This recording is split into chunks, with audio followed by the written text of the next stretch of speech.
Nature's wealth, good for your health. This is the Raw Life Health Show. Hello everybody, it's Paul Neeson with the Raw Life Health Show. I am so excited because there's just so much happening at the Raw Life. And if you're on Facebook, you can see all the posts I put on there daily and the videos. I'm just so excited about them because I'm actually home now and have time to do them the way I like to do them. But I get many questions all the time. One of the questions I get often is, how do we start eating a raw food diet? How do we begin? And the problem is today that many people that are doing the raw food diet, or at least teaching the raw food diet, are inexperienced themselves. I can tell you how to begin is just include more fruits and vegetables in your diet and start eliminating the processed food. First thing I recommend immediately for everyone is get rid of your microwave oven and get rid of your TV set. Your microwave oven is processing food worse than any other way of cooking food, and your TV set is making you eat more food than you should be eating. Those are the two first ways I recommend. So as you start getting away from the TV set and the microwave oven, you can start understanding that, replace that microwave oven with a juicer and just add fresh juice to your diet. Maybe one meal a day, just have fresh juice, and then add more fresh fruits and vegetables to your diet. Maybe having a salad before you have that cooked food. But understand, if it comes in a bag, container, box, can, or bottle, it's not the ideal food for your body, especially if it doesn't have an expiration date on it. So the majority of food that you'll get from your local supermarket comes in a bag, box, container, or can. The only wrapper around your food should be the skin around the fruit or vegetable. We have to eat more fruits and vegetables in our life. Now, of course, raw, ripe, fresh, and organic is the best way to get those fruits and vegetables. However, even if you can't get those, at least make sure you're getting some fresh fruit and eating it in its fresh stage. Now, there's a lot of question about, should I have it blended? Should I have it juiced? Should I have it, whole? Well, a good variety of those is going to help. But what I recommend is you eliminate the microwave oven, eliminate the TV, and slowly but surely start adding more fruits and vegetables. You don't have to be 100% raw, but you want to get up to a point where at least 80% of your diet consists of raw fruits and vegetables. And then you could have some cooked grains if you like. And if you want to eat animal products, there's no problem having animal products as long as it's grass-fed and comes from a local farm and not a factory farming. But if you want to be a vegan, you have to be extra careful to make sure you're taking the right supplementation. So understanding these things, there are some people that can get away with some things for a long time, but you want to make sure you're doing what's working for you. So besides adding fresh fruits and vegetables to your diet, I definitely think it's wise before you start the raw food diet, you get a blood test and you see what's going on with your blood work. And then from there, you continuously check your blood work to maybe once a year or once every 6 months to see if what you're doing is working. And then you make the appropriate adjustments. If what you're doing is working, there's no reason to change. However, if what you're doing is not working, it says if you keep trying to do the same thing and expect a different result, that's the definition of insanity. You must change what you're doing to change the result. So you might be one of those people that eat a lot of fruit and less vegetables, and how do you know if it's working?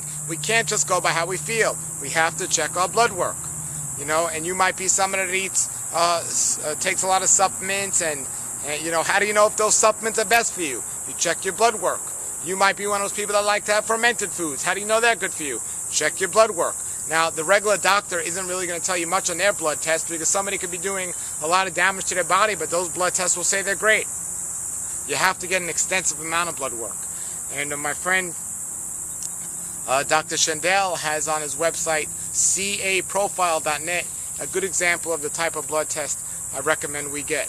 Now, if somebody has a disease, it might be a little bit different. You might have to avoid certain foods. For example, if you have diabetes, it might be a wise idea to cut down on the fruits and eat more vegetables.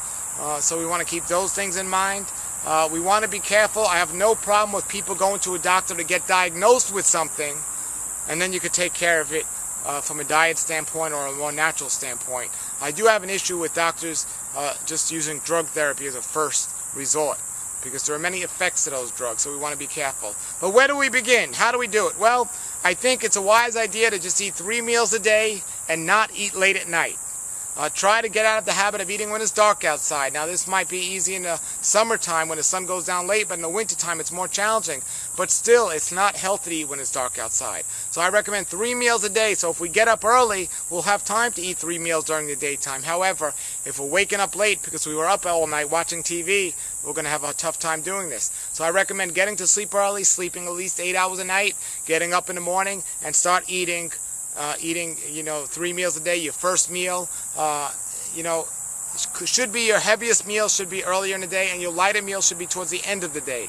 Now that's backwards than what a lot of people say today, but this world's backwards, and the world's wrong when it talks about eating late at night heavy meals. We should eat our heavier meal earlier in the day, so for your first or second meal, eat your heavier meal, and then the end of the day, I'll maybe just do something very light, maybe a smoothie or a piece of fruit or something as the last meal of the day. The first meal of the day or the second meal of the day should be your biggest meal. So if you're going to eat cooked food, if you're going to eat animal products, I would recommend not being in the middle of the day or even the first meal of the day. And your last meal of the day just being something that digests very simple, very easy, maybe a piece of fruit or a juice or something else. As a guide, I would say for breakfast you can have anything from grains to fruits and vegetables to even salad some people eat for breakfast. If you get up early enough and you're eating your first meal a couple hours later, that's fine. Then your second meal of the day should be your heaviest meal of the day. So if you're going to eat the animal products, if you're going to eat cooked food, that would be the best time to do it. And anytime you eat cooked food, having a salad on the plate and eating the salad first would be a great idea. You want to make sure you get some type of greens in your diet every day, and I don't mean green M&Ms. I'm talking about green leafy vegetables. You want to get that chlorophyll. Juicing between meals, we shouldn't be snacking between meals. However, if you want to do a vegetable juice between meals, that's fine. I don't necessarily recommend fruit juice, but if you do a fruit juice, it should be mostly water and very little bit amount of fruit juice. For example, on a very hot day, and if I'm thirsty, I might take some oranges and squeeze fresh orange juice, but I will not just have that orange juice. I'll put about 3 parts water to 1 part orange juice and drink it then, so it's almost like flavored water. But vegetable juice is the best way to go. Now you can throw an apple or a carrot in the vegetable juice to sweeten it up, but you want a majority of vegetables in there. Alright everybody, these are just some tips and guidelines to get started. Your 3 meals a day, and monitor your digestion. You should be going to the bathroom every day. It's very wise. And now some people ask if they should fast once a week, or that means go without food once a week. I don't think it's necessary if you're eating the way I just recommended. However, if you don't feel well, then definitely it's a good idea to go without food, skip a meal or skip a day's worth of meals, and then you'll let your body start healing and feeling better. But fasting 1 day a week, I mean, if you're eating the right way, it's not necessary. However, if you're eating more than 3 times a day, if you're eating late at night, if you're eating the wrong foods, if you're eating processed food, then yes, it's definitely a good idea to fast at least 1 day a week, if not more. But it's not necessary if you're eating the right diet. It's almost like a nap. People always ask me, is it okay to take naps? Is it healthy?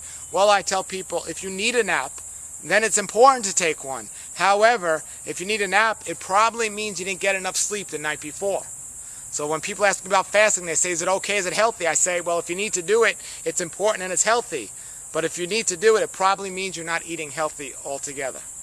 All right, everybody, so I have many other tips and suggestions I'll be giving here on the Raw Life Health Show. If you have any comments or suggestions, just post them below the video, what you're looking for and everything else. And I'm thinking of starting a blogcast radio show, Blog Talk Radio. I'll keep everyone updated on that. And you can see me on Facebook and all those other places. Until then, everybody, it's Paul Neeson saying have a great day and a great Raw Life. This is the Raw Life Health Show. Raw Life, bright and